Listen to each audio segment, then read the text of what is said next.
for the last 40 years. And today I have my special guest.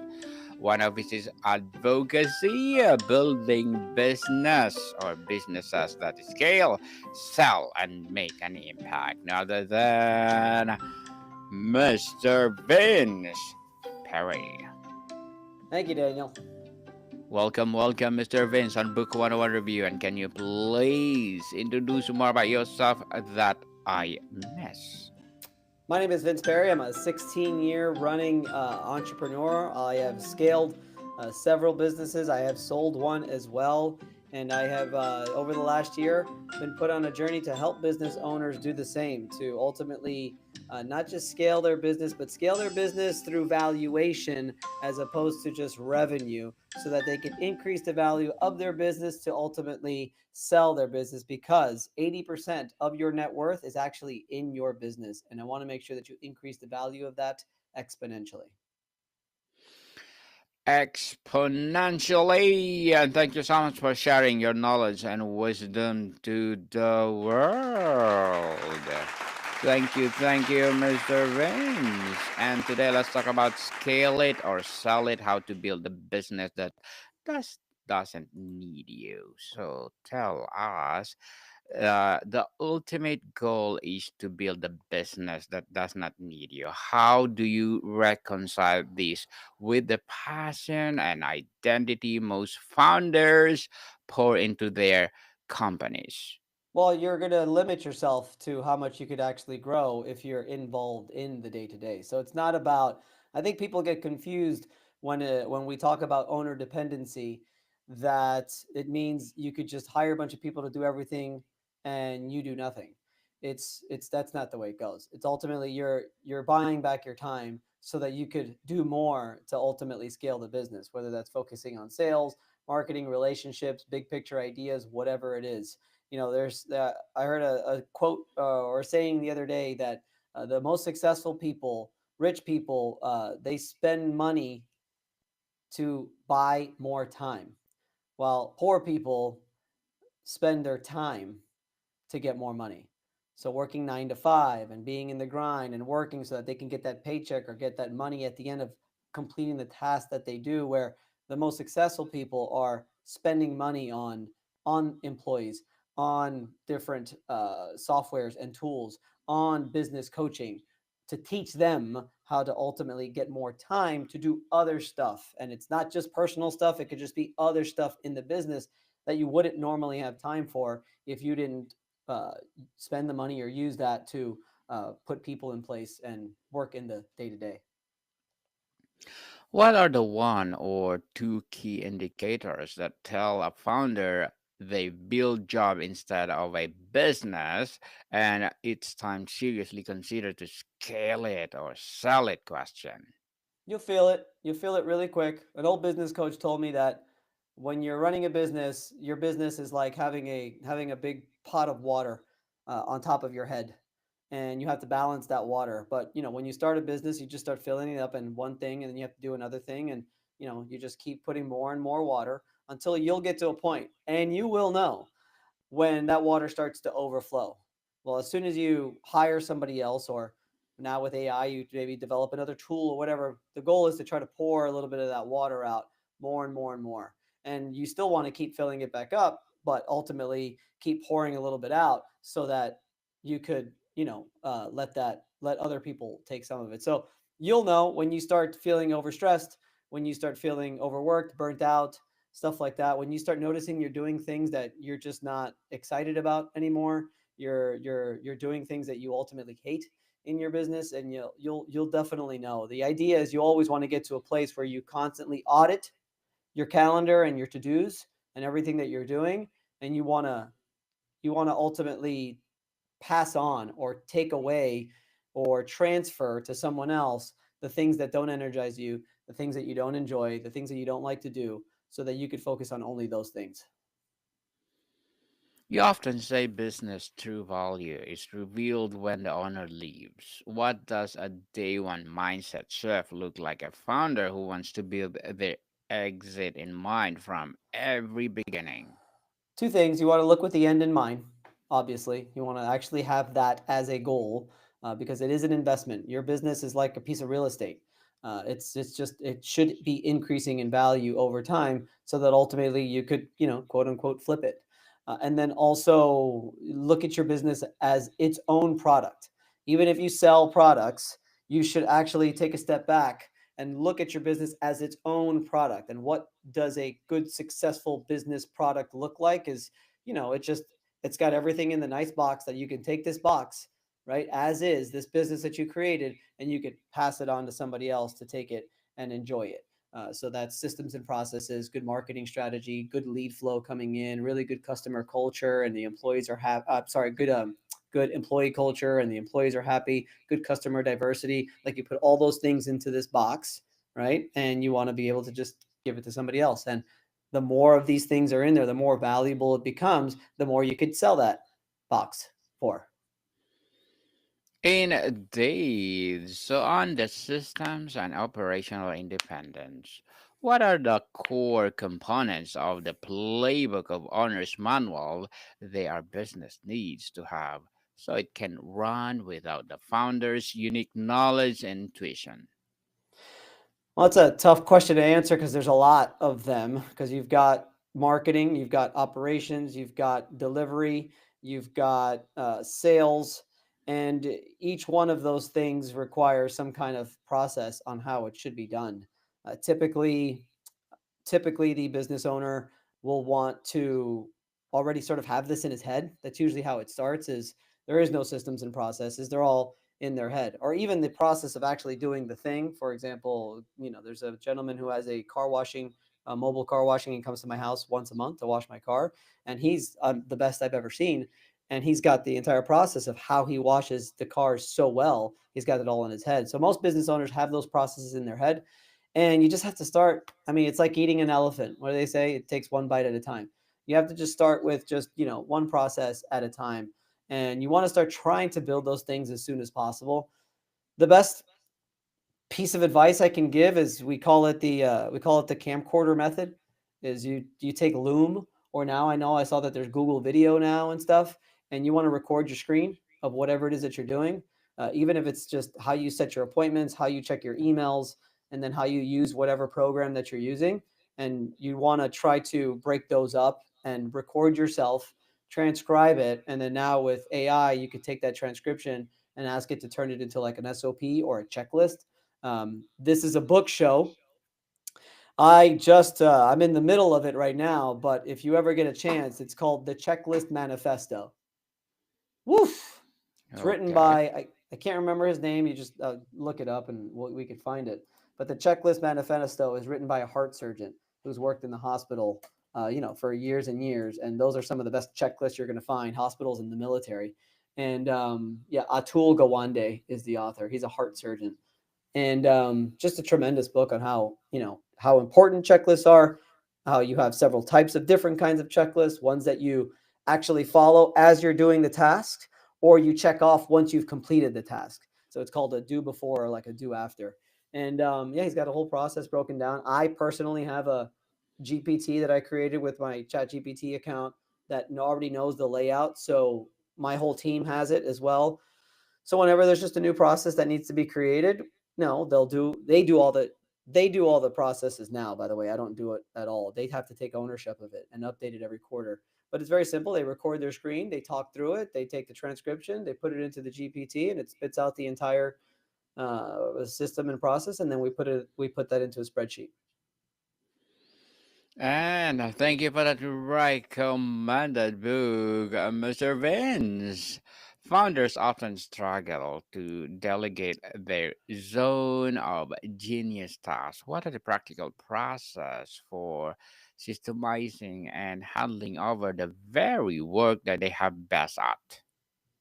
Yeah, I mean, basically just what I said. I like how you use Zone of Genius. I forgot what book that's from, but do you remember the book, The Zone of Genius? That's from is that Mindset? No. Do you remember? No, sorry. Zone of Genius? Yeah, we'll remember. Just like that, again, as soon as you start to get overwhelmed, the best thing to do is to audit your calendar and audit your days and tasks for about a week. take a notebook and just write it down. I sit in my desk, turn on my computer, check my email, check my calendar, call this person, call that, write everything down, and then you're going to want to audit, transfer, and fill. So you take the list of stuff that you don't want to be doing, that doesn't excite you, separate it from the stuff that really does excite you, that you really enjoy doing, or that you know that you need to be doing. And then if you have a process for each of those things that you don't want to do and you want to transfer, then you'll want to just keep doing them because you're doing them anyway. And if it's something that's on the computer, record screen, or if it's something that's out on the field, then the easiest thing to do would just be record an audio or a video of yourself doing it, or an audio is easier because then if you could transcribe that audio or talk right into AI and have it, transcribe it for you, it's just so easy now these days. Or just sit down in front of the computer and, when I wash a car, what's my process? I go step one, I do this, da, da, da, da, da, da, da, da, just put it all in there and just create the process on how it's done and just save it somewhere. I personally think you should have a folder.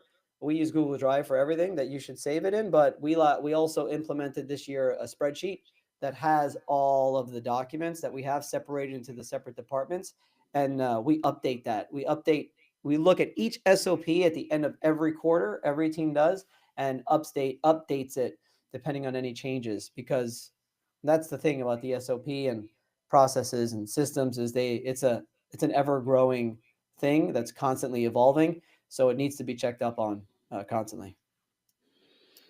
Beyond profit, what is the single most important metric you advise founders to track the gauge how truly independent their business is becoming?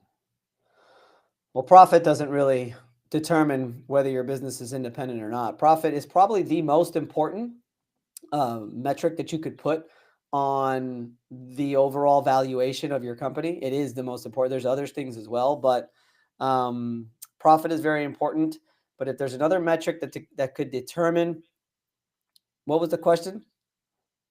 Beyond profit, what is the single most important metric you advise Hmm. to track their gauge? I mean, maybe lead flow is probably, which is kind of turns into profit. But we are always constantly looking at the metrics on our ad campaigns. We're constantly looking at the metrics of our um, social media, and then also we also track and we have like a scorecard for customer satisfaction. So when we do complete a sale of a business or evaluation of somebody's company, we do send a questionnaire for feedback and a score that I give our administrators for how the customer service was ultimately, and we want to increase that score over time. On the strategy and value building, Mr. Vince, what are the key characteristics of a business model that inherently built for scale without requiring a proportional increase in the founder's direct involvement? Productize your service. So Mhm. whatever service that you provide, find a way to turn it into a product that could be repeatable and sold on your website, on social media, that people could just literally click a button and buy. Now, if your business is a service and is a skill that is required, you're usually leaning towards some kind of course or some kind of book or some kind of manual or some kind of how-to or something like that, but make it available that people could actually purchase. Once you productize your service, you could have something that could actually scale. You could come out with different versions of it. You could have an online store. Apparel, I guess, is another example. I'm not really a big fan of that, but that's just an example of how you could take a service and you could actually turn a product into it. And then the most important thing that a company needs to increase its valuation and to make the life of the owner much more enjoyable is find a way to incorporate some kind of recurring revenue. So some way that people have to basically give you their credit card and you could automatically withdraw their payment for your recurring service on a monthly, biannually, or yearly basis. Whether it's like a checkup or an inspection or follow up or consulting or whatever it is, find a way to incorporate something where it forces them to not just come back, but also you be able to charge their card, because once you have them as a member or as a part of your family or part of your subscription, then you're likely the person that they're going to go to again, since they're already invested in you for your services later on, or for your upsell later on, or for any of your recommendations. From a potential acquirer's perspective, what are the top three things they look for that massively increase companies' valuation and appeal beyond just its revenue? Okay, I was going to say number one is cash flow. So profit. Cash flow is number one. Number two is recurring revenue. Again, some kind of subscription model where they know at the beginning of every month there's a direct deposit coming in no matter what. And number three is owner dependency. Owner dependency is a big one, where people don't want to just buy a job. They want to know that you've implemented, everything so that the owner could do what he has to do. And then since you didn't want number one, I'll give you one more. It would be transferable systems and processes. So, systems and processes that are transferable, which goes along with the employees already know how to do their job. They have systems and processes that they're able to do it, and everything runs smoothly. And it's transferable to someone who knows nothing about your business, that they could take a look at the manual or the playbook, and they could just read it and just know that they could now do your business based on all of your written down systems and operations and how things flow. Transferability. Transferability for sure. And how does a founder reduce the business resilience in a few key customers, or just as dangerously on themselves as a primary client relationship holder? Like you're talking about customer diversity. Yeah, please. Yeah. I mean, that's just something that you have to watch out for.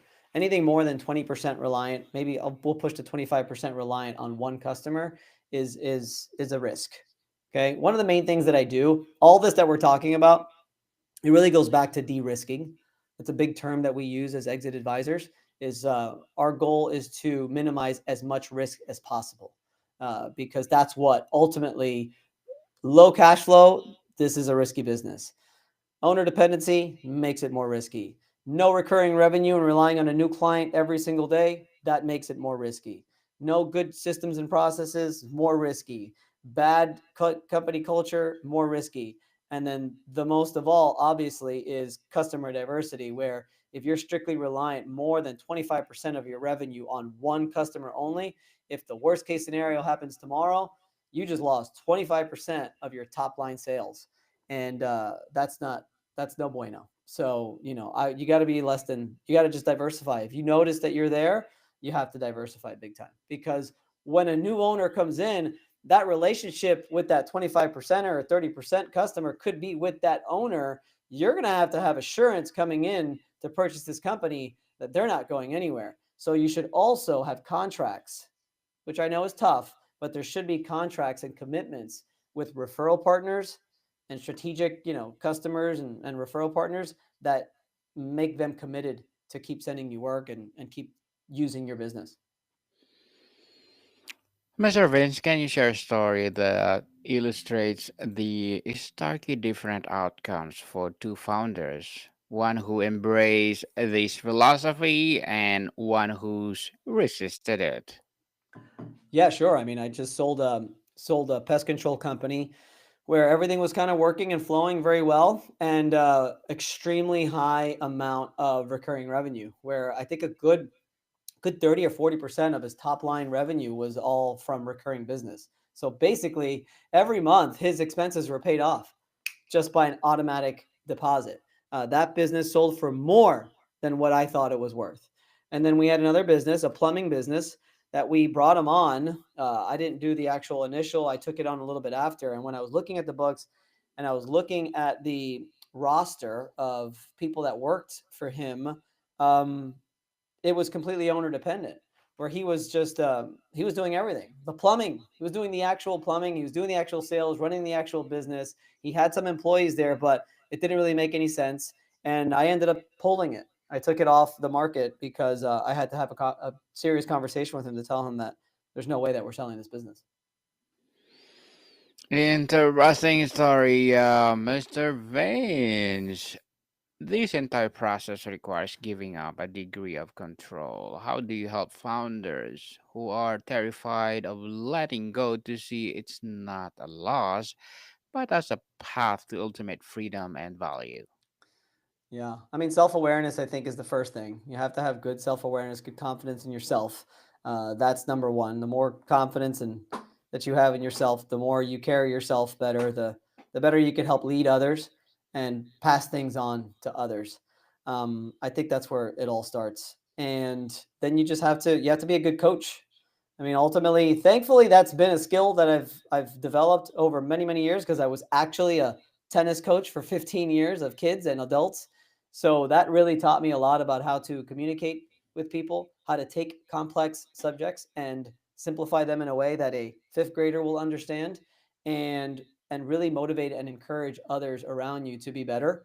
So, I've learned that your goal is not to just transfer stuff for them to do, but you have to find time to build these people up and turn them into true leaders themselves.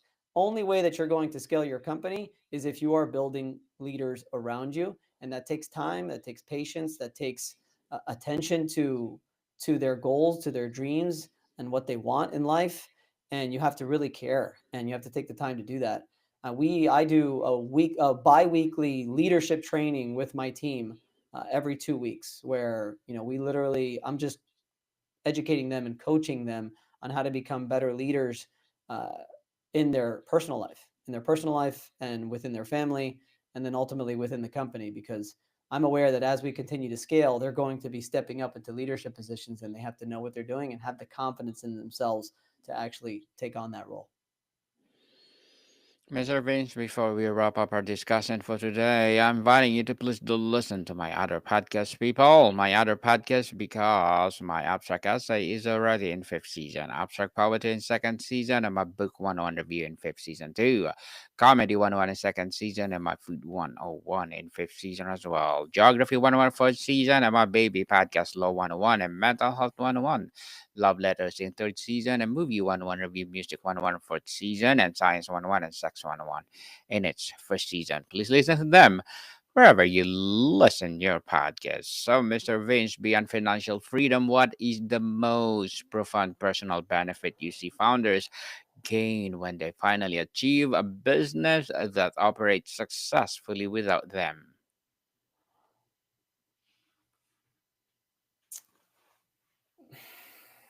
I mean, everything, culture. You're if you are running a business that runs successfully without that means you have done an excellent job of building the humans and the people around you, and you will be making an impact not only on their lives but in their families' lives and in their kids and the people around them. So, besides the obvious freedom that you will get, and some consistent money, you ultimately you built the people around you, because that's kind of where that's the baseline. That's where it all starts. Mr. Vince Perri, thank you so much for sharing your knowledge and wisdom to the world. So, can you please invite our listeners to support your business, your advocacy, or whatever projects that you're doing right now? Yep, I'm very easy to find. VincePerry.com is my website, and then I'm at Vince Perry Official on pretty much all social media platforms: YouTube, Instagram, and TikTok, and then Facebook and LinkedIn. It's just Vince Perry. Vince Perry with an I.